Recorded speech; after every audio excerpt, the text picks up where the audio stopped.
Today we're going to be drawing a spooky Halloween picture using different types of lines. There's a finished picture. I'm going to start with a black piece of paper. If you prefer a white piece of paper and not have a nighttime picture, that's fine. You may ask me to trade your black paper for a white paper. And I have some how to draw pictures, papers. Give it a second and hopefully that will show up. Well, it doesn't seem to want to because it's too shiny. But there are step-by-step drawings on this paper so that you can follow along while you're drawing.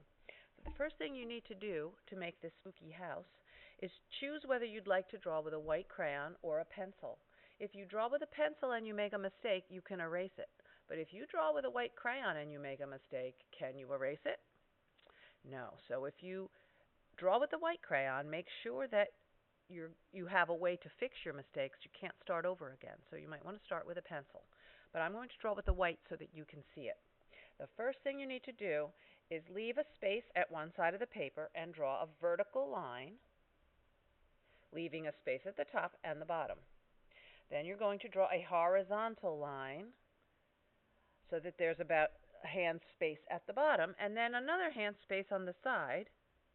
And you're going to draw another vertical line about the same as the first one, and then one more horizontal line. What shape did you just make?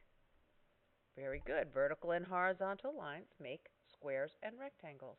The next step in your drawing of a house is to put the trim at the top. You're going to extend your horizontal line a little bit, and then you're going to draw a teeny tiny vertical line on either end, and another long, skinny horizontal line. That makes the roof line of your house. Now we need to add some windows and doors. What kind of line is that? What kind of line is that? How about this one? How about this one? What shape did I just make? Let's do it again. Vertical, horizontal, vertical, horizontal. Another rectangle was just made. So I have now two windows. Now I'm going to draw a door. Another horizontal line, another vertical line, another vertical line. On the top of the house, you're going to draw a vertical, horizontal, vertical to make a little square. Now when you're done with that, we need to add a new type of line, some diagonals. We're going to draw a diagonal line and a diagonal line. What shape did I just make on top of that window? Good job. Do that again for the door and the other window, and also for that rectangle on the top of the house. When you're done with that one, you're going to draw the roof across the top. It's going to be just like a seesaw. So you're going to draw a horizontal line that touches the triangle, make it double like you did with the first line on top of this part of the house. Then you're going to draw the window sills. You're going to make a long, skinny rectangle using vertical and horizontal lines under the windows. When you're done with that, you're going to add a roof. Now you're going to draw a curved line. This one is kind of tricky. You start at the top of the house and you curve in toward the roof and out to the end. Then you're going to reverse that curve out towards the outside like that. Now that I have a roof, I'm going to start adding some details. You might want to put on the trim along the windows. So I'm going to double the line, double that vertical line along the edge.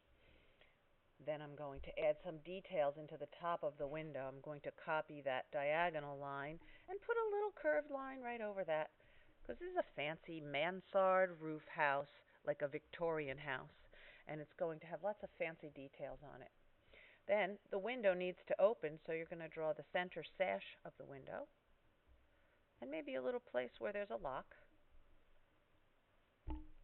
The next thing you could do would be to add more details. Let's make some steps on the house. If I draw two short vertical lines and a horizontal line, and I make that horizontal line a little longer than my vertical lines, then I draw two more short vertical lines and a horizontal line that's a little longer, and then I make a rectangle at the bottom. What did I just make on my house? Good job. Now I'm going to make the basement. So I'm going to extend this vertical line down so it's even with the bottom of the step and a horizontal line across. And then I'm going to make a horizontal line across this way and a vertical line down. Now I just made the basement. You could put a basement window in if you want. Now, these types of houses sometimes they have some fancy trim on them. So I'm going to use curved lines to make a scalloped trim along the edge of the roof. And all of these details are on your how to draw paper, but some of them I left off and some of them I kept. So you pick and choose which details that you like the best. I think I should copy that same design that I forgot in my door. I think I'll put a doorknob on and maybe a window in my door. That detail's not on my paper, but I think I'm going to add that anyway. All right, now that I have most of my house done, I don't have any room at the top of my roof for a chimney or any details up there. So if you do, you can add chimneys on your house, or you can add a fence around the top, like there's a balcony up there. Maybe I'll put a sidewalk at the bottom going off the page. So I'm going to draw a diagonal line and a diagonal line. That makes it look like a sidewalk. Now I think this yard has a tree in it, so I'm going to add a tree.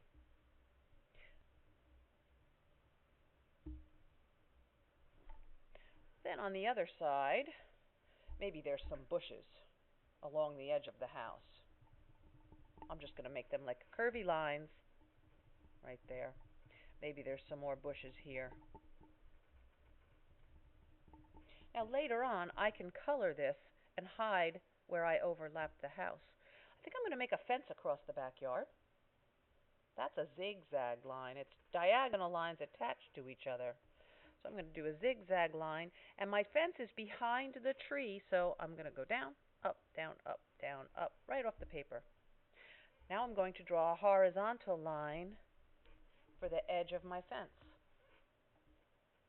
Now each time the zigzag line points down, I'm going to draw a vertical line. That's behind the tree, so I can't see it. On this side, I would do the same.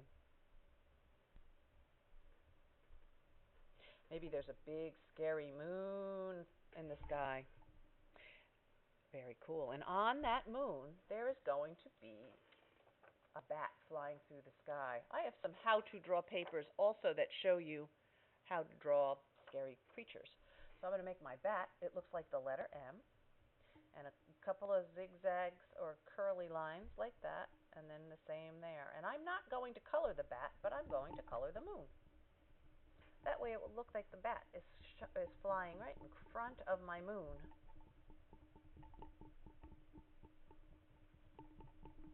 When you're all done with this picture, any details, you might want to draw some creatures. Maybe there's a spider hanging down from my tree. And if there's a web on my spider, I could draw the web hanging from the house like this, or attached to the tree.